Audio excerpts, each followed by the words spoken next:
ఇక్కడ ఈ జిల్లాలో 365 కోట్లతో చైన్ ఇరిగేషన్ కి నేను శ్రీకారం చుట్టాను.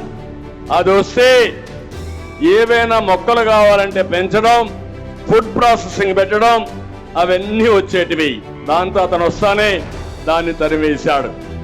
ఇంకో పక్కన నందికొట్కూరులో 650 కోట్ల రూపాయలతో మెగా సీడ్ పార్క్ ఎస్టాబ్లిష్ చేశాను. అది కానొచ్చుంటే ఈ కర్నూలు జిల్లా ప్రతి రైతు విత్తనాలు పండించేవారు, ప్రాసెసింగ్ అయ్యేది.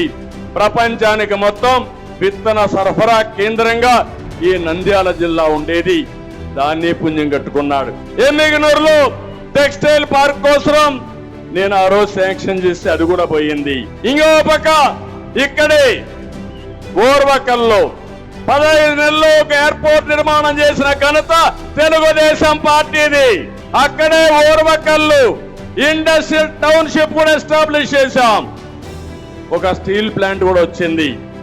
అదే నేనుంటే కర్నూలు ఒక పారిశ్రామిక వాడగా హబ్బుగా తయారయ్యేది. కదలిరా కదలిరా ఓ తెలుగోడా కదలిరా.